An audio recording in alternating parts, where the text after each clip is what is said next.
नमस्कार। Code word संवाद में आपका स्वागत है। हम लोगों की आवाज रमेश पटेल। पटना में बहुजन छात्र सामाजिक कार्यकर्ता शिक्षकों का यूजीसी नियम और 65% आरक्षण को लेकर प्रदर्शन। दिल्ली में स्वामी प्रसाद मौर्य गरजे, अधिकार और संविधान संरक्षण के लिए सड़कों पर ईंट से ईंट बजाने का समय आ गया है।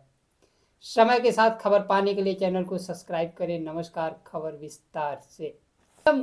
पटना में छात्र यूजीसी नियम लागू करने और 65% आरक्षण की मांग को लेकर गांधी मैदान से लेकर राजभवन तक मार्च निकाले।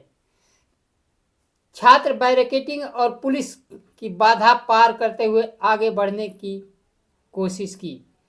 छात्र बैरिकेडिंग पर चढ़ गए और सरकार के खिलाफ नारेबाजी करने लगे। विद्यालयों और कॉलेजों में भेदभाव अपमान बर्दाश्त नहीं किया जाएगा। उनकी प्रमुख मांग है यूजीसी के नियमों को पूरी तरह से लागू किया जाए तथा उच्च शिक्षण संस्थानों में एससी, एसटी, ईबीसी और ओबीसी वर्गों के लिए 65% आरक्षण लागू किया जाए। शिक्षा और नौकरी में आरक्षण का पालन किस प्रकार से किया जा रहा है, जब ऐसी कोई नियुक्ति नहीं आती है जिसमें कि आरक्षण का घोटाला न होता हो।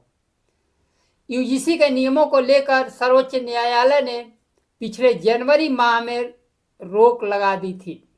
यूजीसी के नियमों को जबकि सर्वोच्च न्यायालय के आदेश निर्देश पर बनाया गया था, केंद्र सरकार के लचर पैरवी के कारण सुप्रीम कोर्ट ने रोक लगा दी। स्वर्ण समाज के लोग जहां इसके खिलाफ खड़े हो गए, वहीं वंचित और दलित ओबीसी समाज के छात्र अभिभावक यूजीसी नियम के पक्ष में खड़े हो गए। एससी, एसटी, ओबीसी इन्हें जरूरी मानकर लागू करने की मांग कर रहे हैं को लेकर पटना में धरना प्रदर्शन का आयोजन किया गया। प्रदर्शनकारी यूजीसी के नियमों और 65% आरक्षण को लेकर अड़े हुए हैं। पटना की सड़कों पर हजारों की संख्या में छात्र, शिक्षक, सामाजिक कार्यकर्ता, कई संगठन सड़क पर उतर गए। आक्रोशित छात्र पुलिस के घेरे को तोड़ते हुए डाक बंगले चौराहे पर पहुंच गए। प्रदर्शनकारियों को तितर बितर करने के लिए पुलिस को हल्का बल प्रयोग करना पड़ा। प्रदर्शनकारियों का आरोप है कि बिहार में यूजीसी के दिशा निर्देशों का जानबूझकर अनदेखी की जा रही है। यह केवल एक मार्च नहीं था, बल्कि उच्च शिक्षा में वंचित समाज की भागीदारी सुनिश्चित करने की निर्णायक लड़ाई है। दूसरी खबर है, उत्तर प्रदेश के पूर्व मंत्री स्वामी प्रसाद मौर्य ने वंचित समाज के हकों की लड़ाई की आवाज उठाई। सभा को संबोधित करते हुए उन्होंने कहा कि डबल इंजन की भारतीय जनता पार्टी की सरकार एससी, एसटी, ओबीसी के साथ सौतेला व्यवहार कर रही है। भारतीय जनता पार्टी के सरकार में एससी, एसटी, ओबीसी के साथ सौतेला व्यवहार हो रहा है। विश्वविद्यालयों और शिक्षण संस्थानों में एससी, एसटी, ओबीसी के साथ जाति के आधार पर भेदभाव होता है। जाति सूचक शब्दों का प्रयोग कर अपमानित किया जाता है। कारण देते हुए कहा कि बीएचयू के छात्र सामान्य वर्ग से अधिक अंक पाने के साथ 5वें नंबर पर होने के साथ 7वें 8वें नंबर तक का एडमिशन हो गया, लेकिन 5वें नंबर को एनएक्सेप्ट कर दिया गया क्योंकि वह प्रजापति समाज से था। दलितों, पिछड़ों को विश्वविद्यालयों में एडमिशन के समय एनएक्सेप्ट करके उनके हक अधिकार को छीना जा रहा है।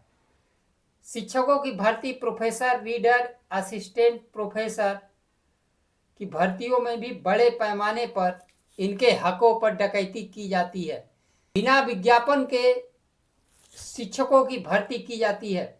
उन्होंने उत्तर प्रदेश में कानून व्यवस्था को लेकर भी गंभीर आरोप लगाए। उन्होंने कहा, उत्तर प्रदेश में विश्वविद्यालय में शिक्षकों की नियुक्ति की जाती है और एससी, एसटी, ओबीसी समाज के अभ्यर्थी को NSF करके professor, reader, assistant professor, lecturer पदों से वंचित कर दिया जाता है।